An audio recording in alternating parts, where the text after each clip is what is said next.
పచ్చబొట్టేసిన పిల్లగాడ నీతో అనే పాట వినే ఉంటాం. ఒకప్పుడు టాటూలు లేవు, పచ్చబొట్లు కనిపించేవి.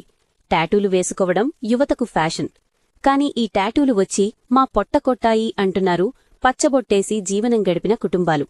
టాటూల కంటే ముందే ట్రెండ్గా ఉన్న పచ్చబొట్టును జీవనాధారంగా చేసుకుని బ్రతికిన గిరిజన కుటుంబాలపై ఏఎస్ఎఫ్ వాయిస్ ప్రత్యేక కథనం. కుమ్రం భీం ఆసిఫాబాద్ జిల్లా తిర్యాణి మండలం ఎదులపాడులో ఒకప్పుడు సుమారు 30 కుటుంబాల వరకు పచ్చబొట్టేసి జీవనం కొనసాగించేవారు. ఆ రోజుల్లో గిరిజన గూడెల్లో ఎవరి చేతిపై చూసినా పచ్చబొట్టు కనిపించేది. క్రమేణా ఇది ఆనవాయితీగా మారింది.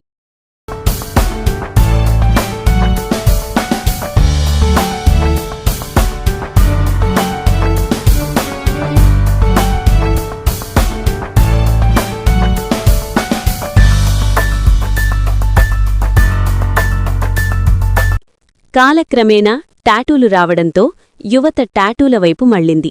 దీంతో తమకు జీవనోపాధి కరవైందని పచ్చబొట్టు కళాకారులు ఆవేదన వ్యక్తం చేస్తున్నారు. వ్యాధులు నయం కావడం కోసం పచ్చబొట్టేసి పావలా రూపాయి సంపాదించుకునేవాళ్లమని వారంటున్నారు. ఎంతోమంది వచ్చి తమ గోడు విని ఫోటోలు తీసుకుని వెళ్లారని, సహాయం మాత్రం అందలేదని తమ గోడు వెళ్లబోసుకున్నారు. పచ్చబొట్టు కళాకారులను ఆదుకోవాలని కోరుతున్నారు. నా దగ్గర ఇప్పుడు ఎవరు పొడిపిస్తలేరు సార్. ఇక మాకు ఏదైనా జీవనోపాధి కల్పించుకోండి.